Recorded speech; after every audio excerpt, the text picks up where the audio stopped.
So after this barbecue, who took the lead? Who was the one saying, let's actually try and do this? Well, for me, the benefit of being with people who'd done this before is that they had no fear.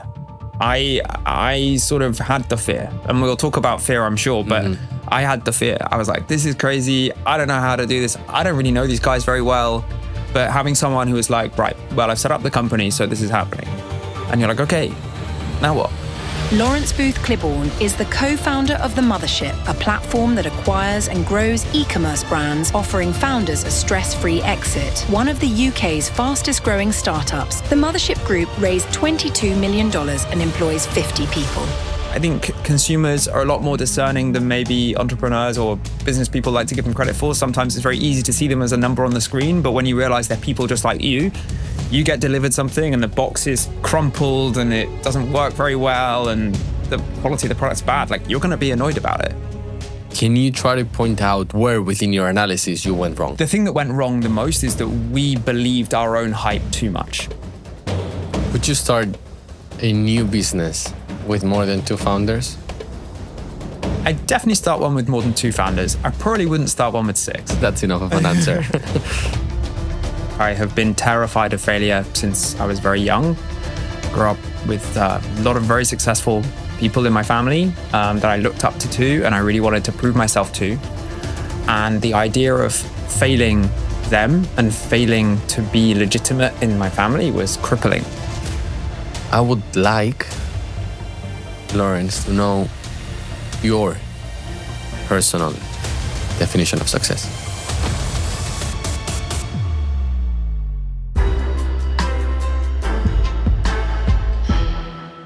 Morning, Laurence. Hey. You are now a successful entrepreneur, but this was not your first dream. When I interviewed other founders, some, if not most of them, they always knew that they wanted to become an entrepreneur. In your case, you wanted to do something very different. You wanted to sing. So that was your first dream when you were a kid. Why did you quit this dream?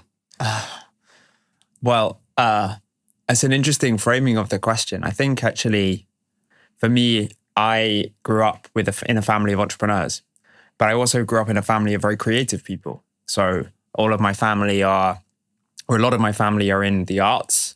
So my dad he trained as an artist and he published, he was a creative in advertising and then he published creative books. And a lot of my family are in and around the creative industries. And they also run businesses. And for me, creativity and creative expression and building businesses are much more intertwined than maybe people think. So for me, I wanted to always forge my own path in life. And I was surrounded by people who did their own thing in their own way, which is very much the heart and spirit of an entrepreneur, but it's also the heart and spirit of a creative person. And when I was thinking about music, which was an incredibly important part of my life and still is, I was thinking about that dream, about independence, about expression, about doing stuff that I love. But I never lost the understanding that that could also be a business. And so when it came to a point for me to choose, and the creative industries is a really challenging space, and I think I made a pragmatic choice and a choice about the kind of life that I wanted to live, where I could still have a lot of music in my life without dedicating my entire life to it. So I don't think I gave up on the dream. I think I just found a way to make the dream work and really chase the value that I wanted in my life, which was that freedom to express myself, to build things that I love, to do stuff that I love. You attended these very elite institutions. You went to Eton College, you went to Cambridge University. I'm sure there's loads of pros and cons. If you were to narrow down this into one advantage and one disadvantage, what would it be?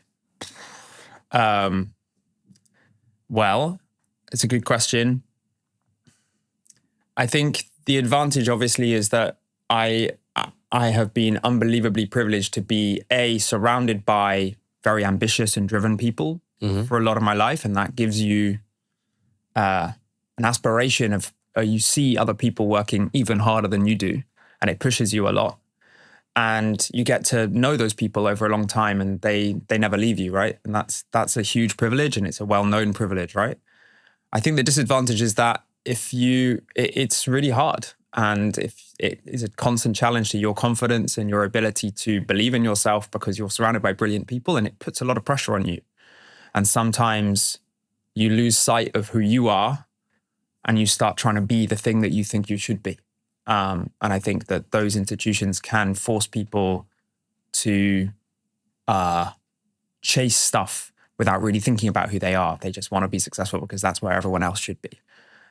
Successful is the wrong way to put it, maybe, but they want to be really rich because that's what they feel like they should be to pay back the investment, or to be like the people they're around.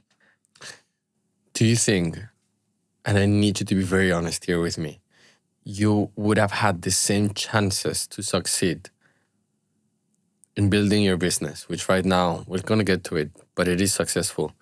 Do you think you would have had the same chances to succeed if you didn't attend these elite institutions? Probably not. I think I would have always done, and I think my character is very driven, and I think I would have found a way, but I suspect that I don't want to underestimate the value that those institutions and that education gave me, because I think it gives anyone a massive leg up. In your experience, these institutions, they offered you a branded reputation, so a sort of credential or credibility, or more on the network side? Well, it's funny you mentioned my school. It's something that I don't really talk about a lot. Yeah. So I actually tend to avoid it because I think people pigeonhole you. They make assumptions about who you are and where you came from that are not always the case. But I think it does give you a certain sense of credibility, especially my university gave me a lot of credibility. Going to Oxbridge is big, especially in the UK. But I think it's the people are the thing that really drove me and has given me a huge amount of help, because I'm surrounded by people who are super smart and get it. Let's talk about your company, Mothership. So you've raised $22 million. You've generated over 9 million revenues in pounds last year, and you employ just over 40 people. In the simplest terms, imagine like you're grabbing someone from the street and you have to explain this person in roughly 30 seconds. What does your company do? Go. The Mothership acquires e-commerce companies, buys e-commerce companies, and grows them. That's the simplest way I can put it. The way that I would usually explain it to people, right? Yeah. So say you sell podcast microphones, right? We'd come in and we'd say, hey, I might someday. Yeah, exactly. Good business. Hey, we'll buy your company. We'll give you a big check. Yeah. And you get to reduce the stress of your life. You get to take some liquidity out. You get to, so much of your net worth is tied up in this one thing that you care about. Yeah. And we'll give you a big check, and we'll take on all of that stress and we'll run that company for you. And what we do is then we take our team of experts, our team of brilliant experts in logistics and marketing and finance and data, and we use it to take the potential of that podcast company and realize it. Understood. Few questions then. Mm-hmm. First question is, at what maturity stage do you invest? So how big does the business need to be for you to consider it? So we acquire businesses usually between 2 and 7 million revenue. And usually we look less at revenue actually and more at EBITDA. So by which I mean net profit. So we're usually investing about 500K to 1.5 million of net profit businesses. And the reason for that is that we identified a gap in the market where we feel like there aren't actually very many options for founders and entrepreneurs at that stage. And there are lots and lots of businesses that get to that point, but to get further, they either have to take investment or they have to change their business. They have to hire lots of people. But if they want to actually sell their business and exit the business totally, there aren't very many options. And that's where we come in. And how much equity do you buy? So is it a majority stake? 100%. Yeah. So we acquire the whole thing. You acquire okay. So it's a total exit to the founder and you deploy your resources and you effectively manage the business. And then at what stage do you want to sell it, more or less? So we don't want to sell it. our dream is to build a conglomerate and to build a house of brands that serve people and customers that we care about. Let's talk about that dream. So when someone has an idea to open a business, I've seen in some friends of mine that they basically say that they don't start that business because they think that when they had the idea, it wasn't the appropriate business context. So they were not in a library or perhaps in a business meeting or watching, I don't know, listening to a business podcast. Perhaps maybe they were having a few drinks and they were excited with their friends or with their partners. Describe to me the context in which you came up with this idea. Well, it's a long story, and it all starts actually with my first job out of university. So when I started, I was trying to be a singer for a bit, and then I made the really difficult decision to say, like, I'm not going to do this full time. I'm going to do this part time, and I'm going to get a job. And I got a job at a marketing company called MVF Global that was founded by a man called Titus Sharp. And I did not know this, but 4 years after I left that company, Titus rang me up and said, hey, I'm thinking about doing a new thing. Do you want to come and chat about it? And I had always wanted to be an entrepreneur, and it kind of completely came out of the blue. And it wasn't, a lot of the Mothership actually was come up with over a barbecue at another co-founder's house. And we talked through the opportunity, and it was a lot about looking at the other markets around the world and talking about the opportunity to create a space where we as a group of marketers and a group of entrepreneurs could provide a service for the other entrepreneurs that we love. So entrepreneurs at that young stage, that small stage where people are really, it's the most scrappy part of a business. And we could provide a really empathetic hand. And also we could create something that we really believed in. All right. I've been with many friends at dinners or barbecues. Yeah. We're having a drink and then we can get excited and have a business idea. But then the day after, nobody speaks about it, right? Nobody's following up. Hey guys, should we meet again? And then maybe, research about it or, just try to give it a go in one way or another. So after this barbecue, who took the lead? Who was the one saying, let's actually try and do this? Well, for me, the benefit of being with people who'd done this before is that they had no fear. I sort of had the fear, and we'll talk about fear, I'm sure, but I had the fear. I was like, this is crazy. I don't know how to do this. I don't really know these guys very well. But having someone who was like, right, well, I've set up the company, so this is happening. And you're like, okay, now what? And so I feel very privileged that I was surrounded by really experienced entrepreneurs who weren't afraid of that first bit. But I often think that first bit is the thing that's most scary to most people. Yeah. And I was very lucky to not have as much of it. You are investing in consumer industries that carry a strong emotional charge to the end consumer, to the customer. Why is this important to you? For two reasons, maybe three reasons. The first reason is that no one wants to work on stuff that they don't believe in.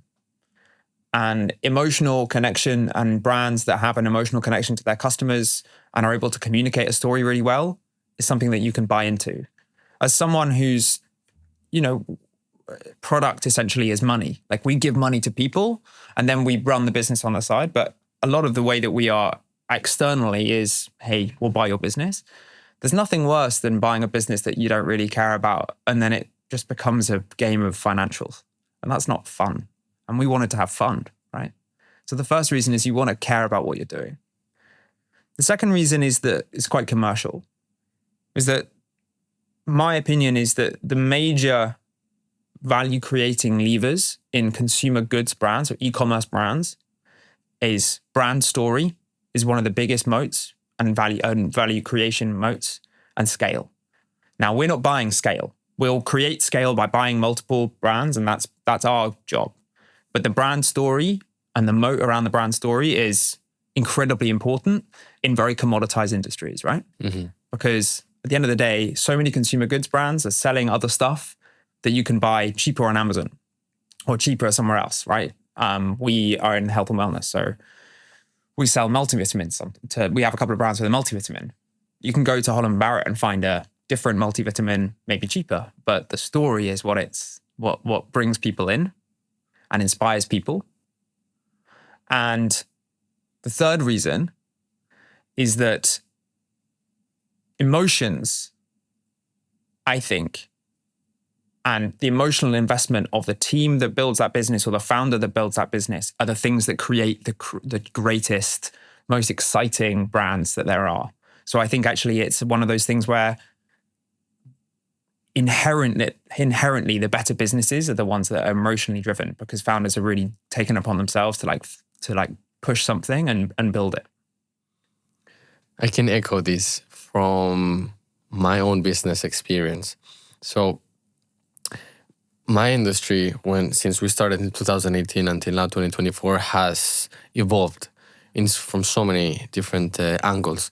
But one of them is that people are no longer, in this case, in the hospitality industry, buying a product or a service. You're not effectively just going to buy food or drinks. You're going to buy an experience. And in the very beginning, we professionalized this very much, right? Especially when it came to, from a marketing standpoint, all our marketing initiatives were very polished, very professional in order to express what our brand is about. But we were not very much explaining the story behind why are we doing this. So back then there were just two kids of 22 years old opening their first restaurant. It was not a group back then. Why are you doing this? Why this restaurant? Why Latin American, which is where we are right now? Why this menu, so on and so forth, in a much more authentic and raw way. So we didn't do that. And then a few years later, especially during COVID, we basically took responsibility and ownership of that narrative. And I started to record myself a little bit during some COVID days and say, well, this is the reason why I did this for this menu, and I worked this in this other way to build up this other brand, so on and so forth. And we immediately saw a reaction from a data perspective in the market. And effectively that told us exactly what you're saying. People buy into a story. And the best way to tell a story is if you have a very passionate founder. Yeah. And I think you can see that in so many of the exciting, interesting brands that are out today. It creates differentiation. And that really is the thing you need, especially in very commoditized and competitive industries, hospitality, consumer goods. You need a reason to stand out. And that is everything.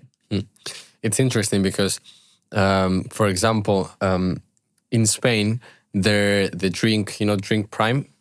Yes. Okay. Is not as popular as it is here in the UK. So I made a little experiment. Here in the UK it's quite popular. In the US it's incredibly popular because there they know Logan Paul, and here almost a lot of people, they know who is KSI. So they're buying into the story and the branding behind this product, but not necessarily making a judgment call on value for money in comparing this product with a substitute product, right? With another energy drink or hydration drink. So I took this product to Spain and I gave it to a friend of mine that has never heard of Logan Paul or KSI or the brand for that matter. And I just gave him this drink and I said, look, this is a hydration drink. Tell me if you like it. And he said, how much is it? And I said, well, it's £8, which in Spain is 10 euros. And then he said, no way on earth. Like, there is no way I would pay that. And he didn't even try the drink. So this really gave me, again, another indicator that the story and the branding behind the consumer product, it is, in today's world, more important than the quality of the product itself. Yeah, I mean, the only thing I would say to that is that the product needs to fulfill its promise, right? If the brand is about the story and the promises that you make, the product has to be able to fulfill it.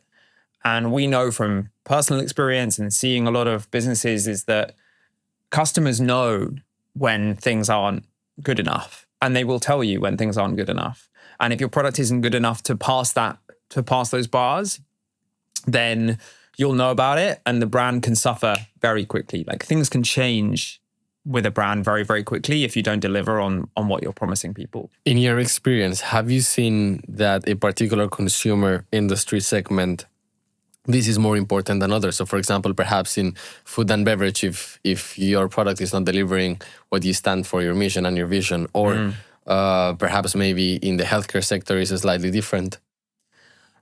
I don't know. That's a really interesting question. I don't think so. I don't think there are many places where customers accept really poor quality.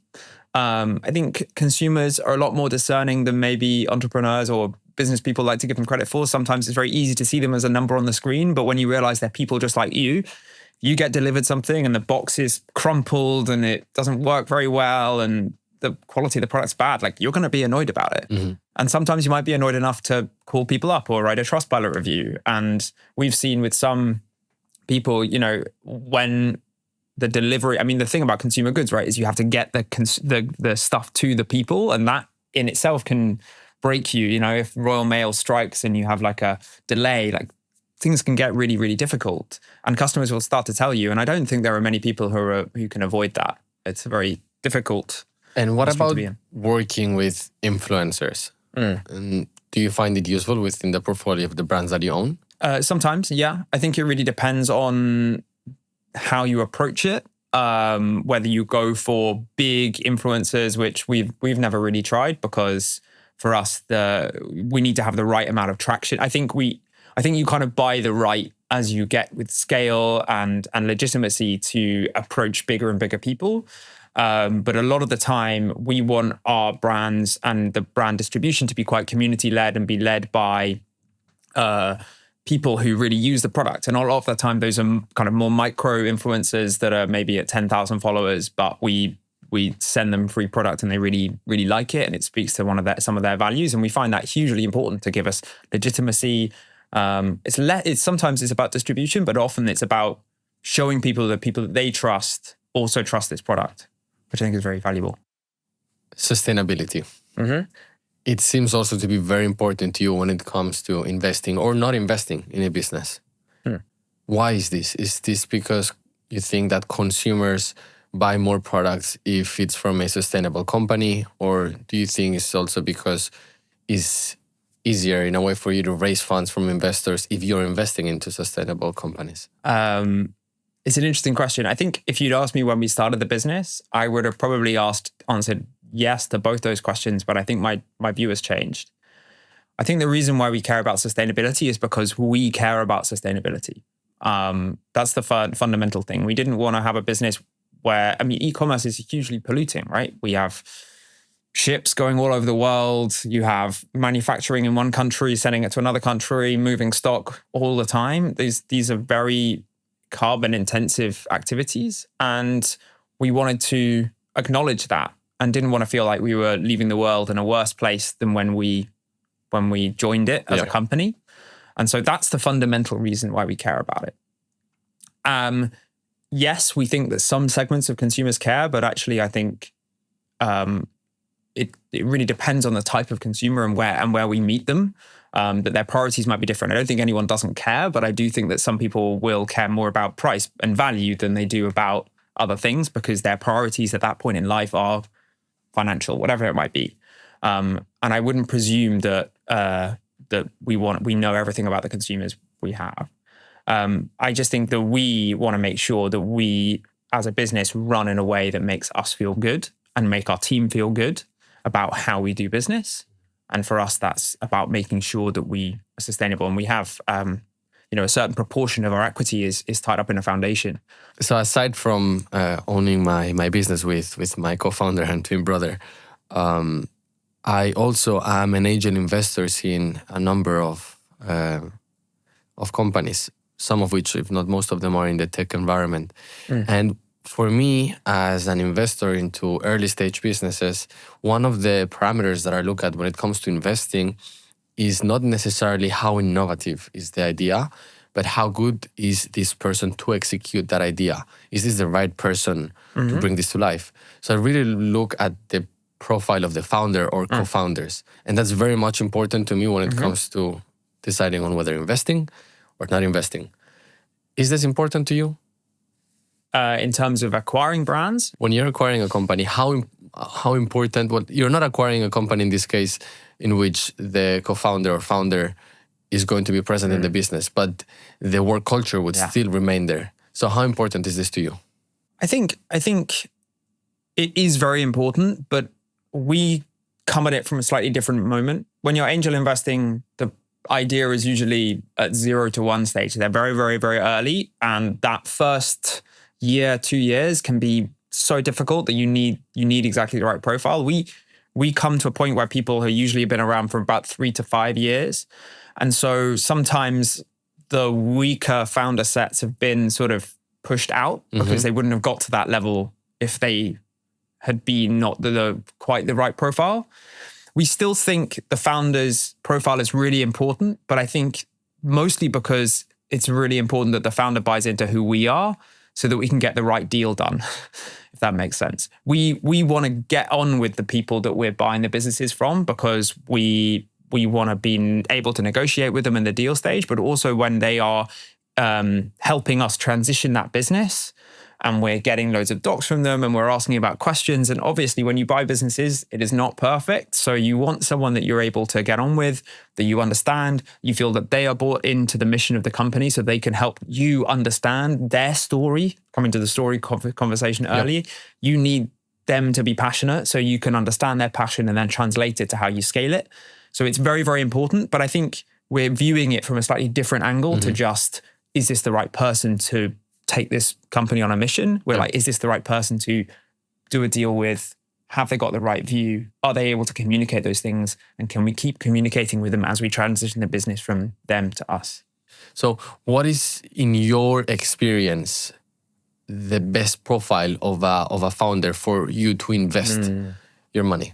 I mean, for me, I think they have to care. The first thing is passion is really important because my experience of starting and building a company is that it's really, really hard and you can only survive on sort of calculation for so long. I think you have to have some emotion to push you through the hard times. So for me, the first thing is passion. And sure, you have to have an understanding of the how. You can't just be like, I want to make this thing and I have no idea how to do it. I mean, some people do that, but you need to have some understanding of, okay, well, this is the market and all those things. So that is important, but I think passion is the first. What about having a very emotional founder? Because this is a conversation that I was having with a friend of mine, which he's also on Forbes Under 30, and he came to the podcast previously. And we were having this conversation on what's the ideal founder that you would want to see in an early stage business. And he was basically saying, founder needs to be very emotional about the business and he should live and breathe that idea and he should devote his life to that idea. And if that idea doesn't work, effectively, your life is done. And I come from a different perspective. I would like to see a founder that has a more logical approach to business in general, not his own particular idea. Because I don't like to apply emotions when it comes to decision making in business. Right. In your case, what's your view? I don't understand this argument being a binary. I think it's about balance. You know, I think if I talk to you and you're incredibly passionate about your business, but you are completely illogical about the way that you work and you're really erratic, and sometimes that can mean that people they're a bit afraid of you. They don't know where you're very volatile because you care so much that it's hard for you to see the wood for the trees. Or if you're really, really analytical and you don't really care and it's just a game, both of those things feel strange to me. I want to care about something, but I think balance is important. You need to be able to say, well, look, pragmatically, this is the right call, even if it's not necessarily where I want to go, it's where I have to go. And I think that's the ideal founder, because I think actually running a business, especially, 0 to 1, passion can get you through, but 1 to 100, balance is important. Understanding how to run a team, how to build a team around you, how to manage that team, and how to make the right decisions and communicate. All of those things are about your ability to hold yourself in balance.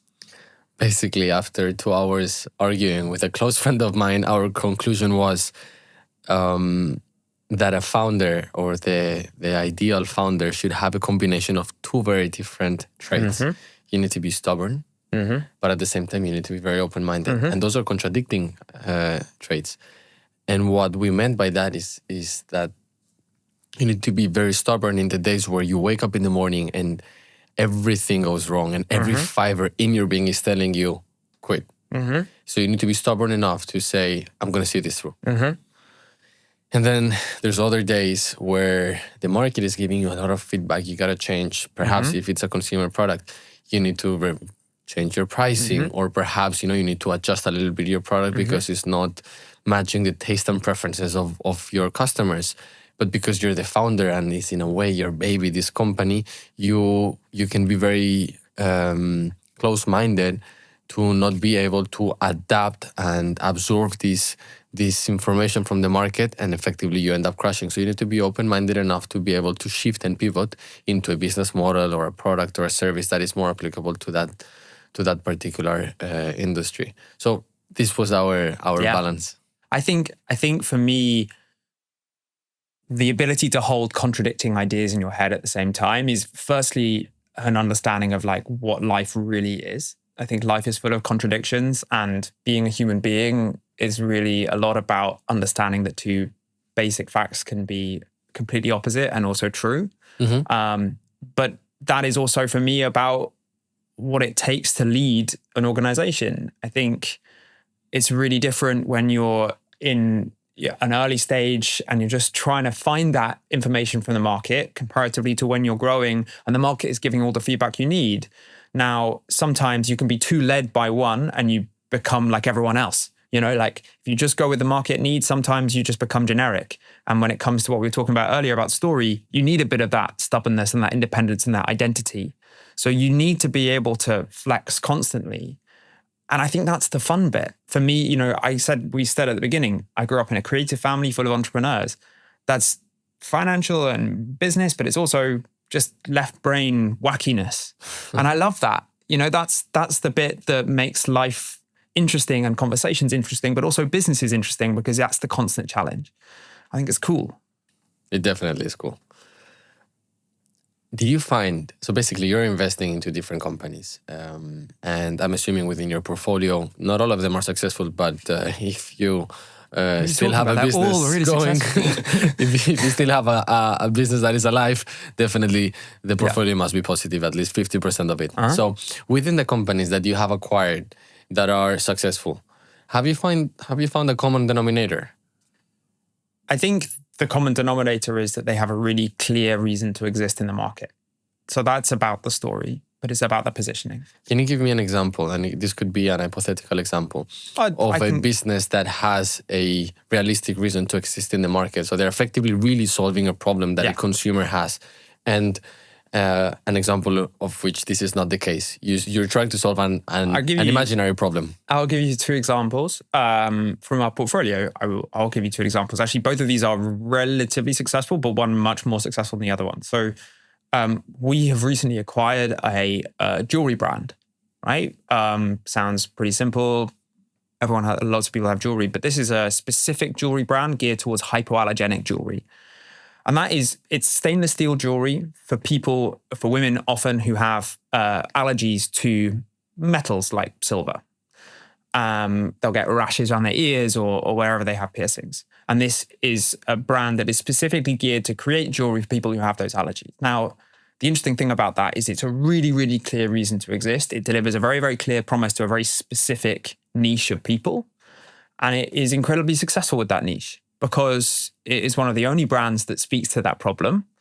It talks about a problem that lots of people don't know what to do with. They haven't really thought about it before, but they always get this rash, and then they find someone saying, hey, do you get this rash? Yep. Here's a problem to solve. And from a marketer's perspective and from a marketing perspective, that is a dream, because you have a clear angle, you have a clear problem, and you have a clear solution. And the brand has got an amazing set of community and followers of people who really love it and come back to it and buy all of their things from there. Brilliant, brilliant brand that we're really excited about, and it's already doing really, really well. The other company was the first company we bought, and the first company we bought, we didn't know what we were doing. We just like bought a company. Like we didn't really understand e-commerce very well, and we just thought about it. And it sells camping equipment, mostly on Amazon, and its biggest. Can I ask you, for how much did you buy this company? I can't remember now. I think we bought it for about just under £300,000, I think. Don't compute. This is on a podcast, but I think that's about that. Yeah. I think it was doing about 75k of EBITDA. So it's a very, very small company, but it was almost like let's see what happens. Let's try it. This company sells bungee cords, basically, which are like little rubber straps with hooks on the end that you put around camping bags or tents or whatever. The problem with that is that everyone sells those things and there's no real differentiation. The only differentiation, it has a label on it, but that's not very much. And that becomes really difficult to market, because what happens is you go into on Amazon, for example, you list in the US and there are 15 other people who are all either direct sale from manufacturers in China who can sell for a lot cheaper, or they're just other people selling exactly the same thing. And it's very, very, very hard to convince people that your bungee cord is different from their bungee cord, because they're all made kind of in the same place doing the same thing. And so from an investment point of view, it's very difficult to justify putting investment into that, because the growth is capped and you're constantly under price pressure. You're constantly fighting a battle which is losing because you can't. Price war. Yeah, you're constantly in a price war. For how much did you buy the jewelry business? That I can't tell you as much, but it's over $1 million. All right. So effectively, if I'm summarizing what you're saying, is that you have higher chances to succeed if you are a big player in a smaller market than becoming a one-off player in a huge market. Yeah. Although I think there's nuance to that, but I definitely believe in consumer goods. I heard someone American the other day say the riches are in the niches. But I think really having a clear understanding of our audience. When I advise, I do some advice for startups. I talk about your audience being an onion, but you start with the core of the onion, and that has to be someone who you really, really understand, and you can always grow. You can always grow, and that brand is in the jewelry market. The jewelry market's massive. It could end up really, really big, but if it starts in one place, it's a lot easier for it to get traction and product market fit here and then grow from there than trying to do everything all at once. You end up chasing the wood for the trees. It's really, really hard for you to find a reason to exist. And that brand, that story is the thing that will see you through. It's the thing that can drive all of the growth that you want. From your investment portfolio, can you please remember the investment that went totally wrong or worse than the rest? And can you try to point out where within your analysis you went wrong? Yeah. We've had one really bad investment. Another commoditized product. So this sells like weighted blankets and cozy wear, and it's a wonderful brand with great customer reputation. But we believed, the thing that went wrong the most is that we believed our own hype too much. And what I mean by that is we thought we could turn around the business and do amazing things with the marketing. And we thought we were getting a great deal, and it was like a really good value deal because it was cheap comparatively to what we thought. It was, really low multiple of EBITDA. And we looked at the chart, and the chart literally went like, sales went like this. And then the last 12 months was just like that. And we were like, don't worry about it. It's going to be great. We're going to do this. And that chart that going like that is going to suddenly go like that again. And it's worth doing because it's cheap. And even if it doesn't go well, we won't lose that much money. And I'll tell you why all of those assumptions are wrong. And the first thing is, even if you can turn it around, the effort to turn around something like this bit of that chart, like this bit requires like 10x the effort than the bit where it's growing. Because to turn around a business that is really struggling requires a huge amount of work. And when you start to look at it, you're spending so much more money than you need to turn around something that's actually really, really hard to turn around. And it took us a year of just plowing resource and trying again to turn it to realize that the better thing to do would be to accept what it is and try and optimize it for what it's for. And maybe it's a smaller business, but we can get something out of it. But that was a huge mistake, and it cost us a lot of time, cost us a lot of money, and it taught us a lot about what to not believe. And I think it's very, very easy when you start a business, you've just raised money, you feel really good about yourself, you're swaggering around, you got on your, the Forbes list, and you're kind of on LinkedIn, and you think, I can do anything. And you don't look at the fundamentals. And if the fundamentals are like, don't do this, stuff is really hard. Is that business still operating? Just about. It's a really difficult situation. Was this your third, fourth, fifth investment? That was our fifth. Fifth. Interesting. And when things go wrong, sometimes the relationship in between co-founders can go south. In your case, when you started, there were 6 of you, which is rather unusual. Already more than 2 is unusual. What are the advantages and disadvantages of working in that type of ecosystem? Yeah, it's definitely not usual.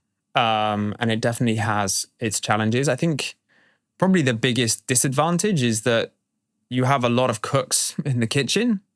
And if you don't have usually 1 or 2 people to really say, like, this is the decision and this is where we're going, it's very easy for things to just, this person goes off to this part of the business and does their own thing. And then things get difficult. And if you don't establish really good trust really early on, communication can break down very quickly. So there are a lot of points of complexity already in the business before you've even started. And I think that's the biggest disadvantage. The biggest advantage is you have a huge breadth of experience to call on. And for us, the big advantage is we had, 2 people who had started multiple businesses and had seen a lot of the things before. And then we had 4 people who are very, very technical and were technically very capable. And that gave us the ability to get off the ground very quickly and start adding value very, very quickly, which was great. But it came with challenges. Would you start a new business with more than 2 founders? I definitely start one with more than 2 founders. I probably wouldn't start one with 6. Take from that what you will. That's enough of an answer. Let's talk about failure. A lot of people don't start a business because they're afraid of failing. And I'm of the opinion that you can never succeed if you don't fail. I think failing is just part of that journey to ultimately land to any type of success. But I can understand why this feeling and fear of failure can prevent some from starting their own business, starting from the fact that perhaps you're going to be intimidated from what people are going to be thinking of you. So they're going to be perhaps, even people that are close to you, you might be scared of that. They're going to judge you. They're not going to think of you in the same way. They're not going to have that high regard about you. And all these factors, they play a strong emotional battle in your head that ultimately can end up defeating you and you don't start a business. Let's put you in a very extreme case. Let's imagine that your business doesn't succeed. And what I mean by that is that you don't accomplish your mission and your vision, and effectively your company shuts down. What happens next in your life? You wake up in the morning after you shut down, and what happens? I've thought about this a lot. And I thought about it a lot because failure is a really, really big and difficult thing in my life. I think I have been terrified of failure since I was very young. Grew up with a lot of very successful people in my family that I looked up to too, and I really wanted to prove myself to. And the idea of failing them and failing to be legitimate in my family was crippling for me. It kind of still is. I don't think I've got over that. And when I was starting this business, one of my mentors said to me, the best thing that could happen to you, because I was saying, I was like, this is so difficult. I don't know if I can do it. And she said, the best thing that can happen is this dies on its ass. And you are at rock bottom because you've never been at rock bottom before. You've been to all these fancy schools and all of this stuff, and you never failed. You don't know what failure really feels like. And so I feel definitely that from quite early on, I was trying to understand this question. And where I've got to after a lot of thinking is that I've realized that nothing changes really, because the work that I've been doing as I've been building this company and going through what I would describe as the biggest test of my own self-confidence I've ever had and probably will ever have in trying to make this thing real, is that I've started to try and spend much more time and effort understanding who I am as a person away from the success and failure of my business. So where I've got to is realizing that on that morning when everything has gone wrong and it's all dead, I know I've got my family, I've got my friends, I've got who I am, my values. And if I give it everything, then that's okay. Because it is what it is. And I've seen people who I think are brilliant fail. and I don't judge them. But for some reason, I've grown up with this voice inside my head that judges me unbelievably harshly for the idea of failing. And I've realized that that's just a voice. A friend of mine, he just started a business a few months ago. And he calls me, I think at least once a week, to find some comfort. Because he tells me, Alberto, I work almost 12 hours a day. I'm about to have a baby. And I just quitted this well-paying job to start this thing because I believed in it. And I'm not seeing results. And this is A, worrying me, and B, impacting my self-confidence. And what I told him is that, in my opinion, you should find your self-confidence, your content, and even your peace, not with the results, because I don't think, and I've been right now, I've founded my company 7 years ago. The last 7 years, what I've realized is that you have no control, very little control whatsoever on the results. You have far less control than what you think of, far less. But you have 100% control on how much effort you put into your business. And at the end of the day, we're human, and we got to accept that.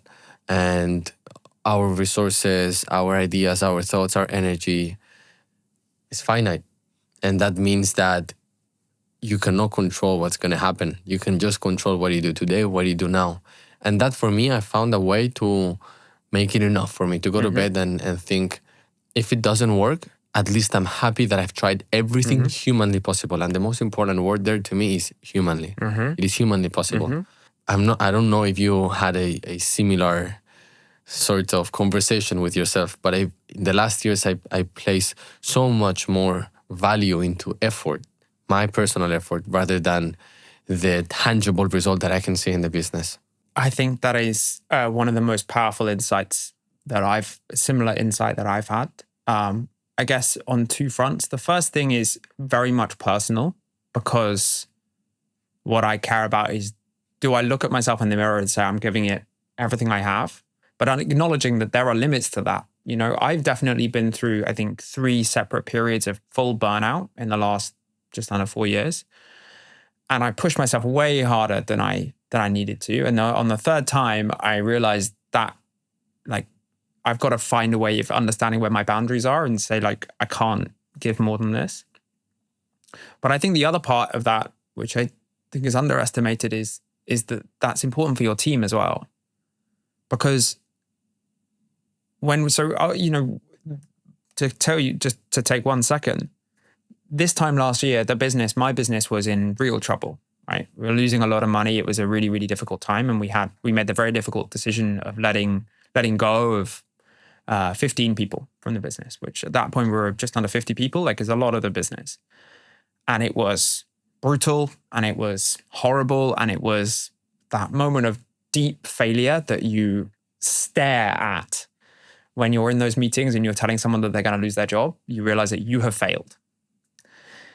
And that was the moment where I also stepped into the role of managing director, from kind of just being kind of in the marketing and growth part of the business. I took over running the whole business and the whole kind of ops of the team.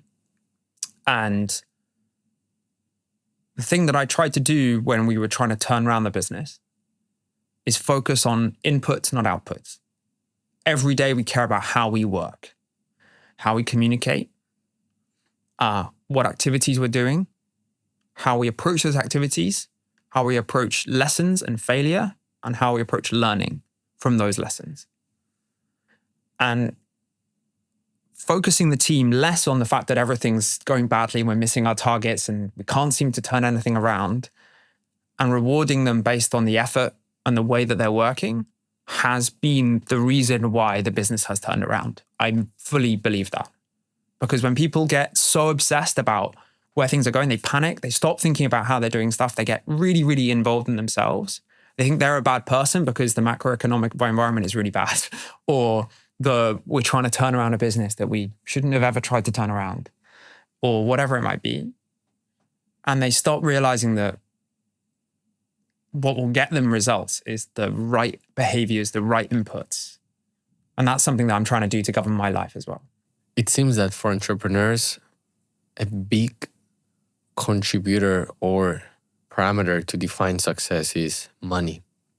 We're talking about effort, which is intrinsically utterly different to what money is. One is much more tangible with another. You can unfortunately not go to the supermarket and buy a bottle of wine with effort. You need to buy it with money. So it is an undeniable way of quantifying at least the success of a business. Do you think one can be a successful entrepreneur if you don't care about money whatsoever? Yeah, definitely.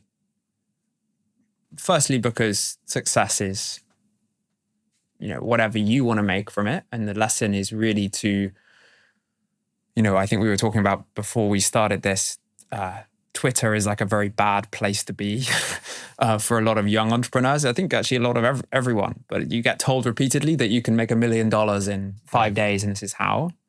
And really success is much more about how you feel at the end of the day and what you're trying to create.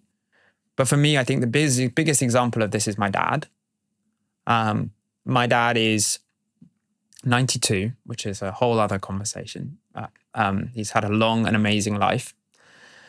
And he grew up without any money in a very bohemian house in the middle of nowhere in Kent. And he really didn't care very much about money in his whole life. What he cared about as a very, very creative person was making stuff that he liked with people that he liked in a way that he liked. And he set about starting when I was very young and he was in his 60s, he started a publishing house of illustrated books for like designers and architecture and music or whatever.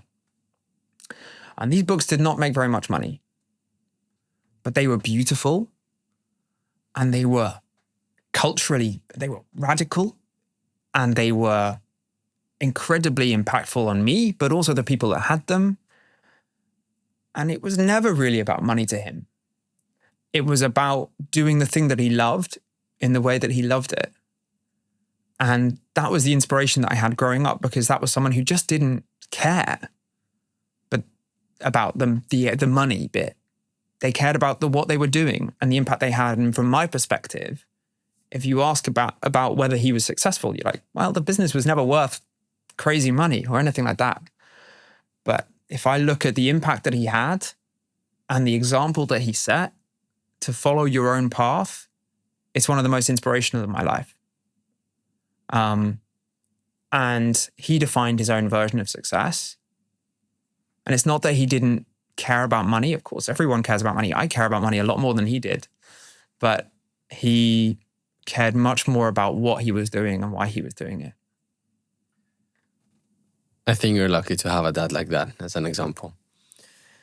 I think it's incredibly important for a person, whether you're an entrepreneur, whatever you do in life, to find what is your personal definition of success, not to accept and adopt the standard one that is given by the world, which, in my opinion, in today's world, in today's environment, is very unhealthy. They portray it as this thing that needs to be achieved very quickly, and the only way to quantify it is if you're making lots of money. And I think that's wrong, I think that's fake, and I think that's very unhealthy.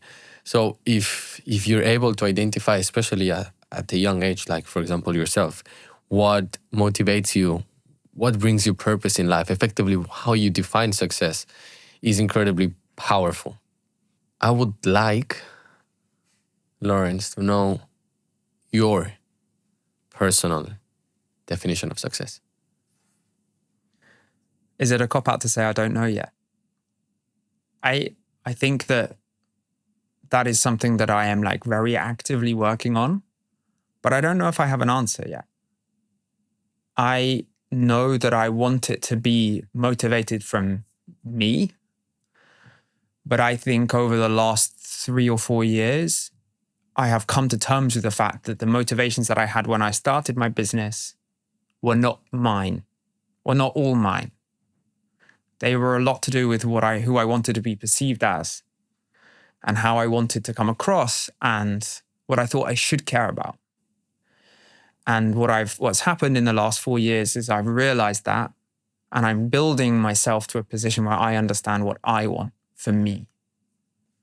And I think that probably is, I think there's probably financial motivation in there, but probably not as big as it used to be. And it's much more about the kind of people that I want to work with, the kind of project that I want to work on, and how I want to feel every day. And if I go through the next 50 years of my life feeling the way that I want to, and if I identify that, then that will be success for me. Would you say you are successful now? My honest answer? No. Interesting. The reason why I'm asking this is because one of the main aspects and one of the main reasons why we do this podcast is because we want to inspire people and motivate people to, if they want to start a business, to pack them with realistic knowledge and with real human stories, not filtered, or, we don't put any makeup on them. Like, this is raw, this is authentic, and we're unveiling what it looks like to achieve some kind of success. When someone looks at you from the outside, so if I look at your profile, so I'd see, well, Laurence, he's in Forbes under 30. He raised over 20 million pounds, over 9 million in revenues, now 40 plus employees. This person is successful. And then when we hear you saying, I yet don't know what success means, and that's a very authentic and real and honest answer. And I also don't think I am successful.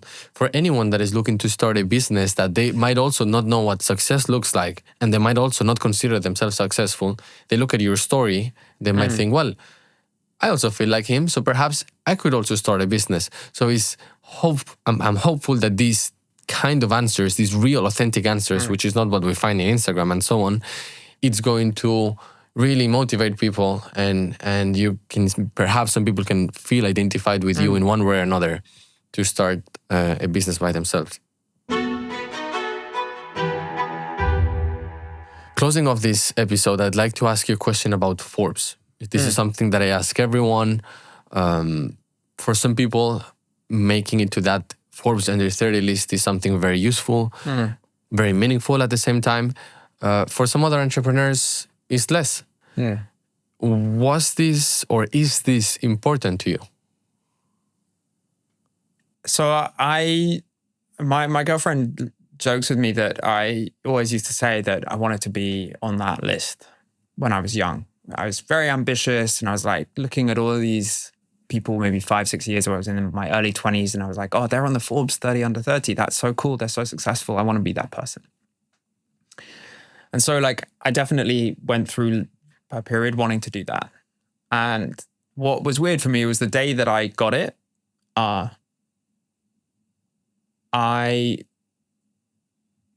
didn't feel anything. In fact, I felt oddly empty and sort of fake about it. Because coming to what we were talking about earlier, I think that was a material sign of something that was not authentically about me. It was much more about me feeling like I could walk into a room with, I don't know, my family, or with people that maybe weren't so nice to me at school, and say, look at me, I'm on this list, or whatever. But I realized that that's not about me. That's about my issues coming out. And I don't think that I think it matters in some ways, and it helps with my legitimacy, and it helps me talk to you on a podcast about being a Forbes 30 under 30, right? And that's really cool. And I'm obviously proud of the achievements. And when I say I don't feel successful, it doesn't mean I don't feel proud of what I've done. It doesn't feel I don't feel like I've given everything. But it didn't matter to me as much as I thought it would, is maybe what I'm trying to say.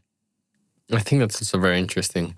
And I think this is also applicable to other expectations that we have on goals or targets that we have. So I remember when I started my company, I had a different understanding, and I valued money in a different way. So I thought, well, when I make this amount of money, things will be enough, or I will be enough, or I could do these things. And then you make that, I made that, and nothing really changed. In fact, you just push the target a little bit, Goalpost keeps changing. Exactly. And I think if I was able to know this when I started, I would have been much kinder to myself. And I still think I could have achieved the same results, because I don't think I would have been complacent with myself, but definitely I would have allowed to have a healthier path for me to reach there. I think this comes to what we were talking about earlier. It's not that you shouldn't care about the material stuff, but I think usually people who want the material stuff also want it quickly. They want it now. And I think I wanted it now. I still probably want it now. But what I realize is the most successful people, the people who I look up to, the people I think are incredible, are people who set out to do a thing because they cared about it over a long period of time. And they wanted to dedicate themselves to it for a long period of time, because good things take a lot of time and they want to enjoy the process much more than they want to enjoy the results. And if they're focused on the process, then the fact that 3 years down the line, they don't have $100 million is fine, because maybe in 10 years' time they might. And that might still matter to them, but they're willing to wait it out and tough it out and spend good amount of time building it because they like building it. They like the process of it. And if you were talking to young entrepreneurs, and this is not meant to sound negative at all. I think but it's really important to be real about the fact that it takes time. And if you want to do it, don't do it just because you want to make a quick buck. There are other ways to do that. Go and get a highly paid job in finance, right? Do it because you want to build something and you want to dedicate your life to something, and you want to, not your life, or like you don't want to dedicate a lot of time to something that you care about. That's what matters. I think that's what will bring real fulfillment and also probably bring better results. Thank you. Thank you, Laurence. I think you're an enabler, because you have this power of changing people's lives. What do I mean by this? If you decide to invest in a company and to acquire a business, you're effectively changing these founders' path, these founders' lives. And that reminds me to a quote from Spider-Man, which says that with great powers comes great responsibilities. And you do have a great power. And I do, after speaking with you, I think you are a very responsible person, because you are investing in emotionally driven companies because you want for stories to come out. So you're a storyteller. And I find this beautiful and I find this inspirational. And I'm looking forward to hearing to all the stories of all the different companies that you have acquired, for all of them, if not most of them, to be successful, and to have this chat perhaps in the future to see what else you've been up to. Be awesome. Thank you so much. Thank you, Laurence.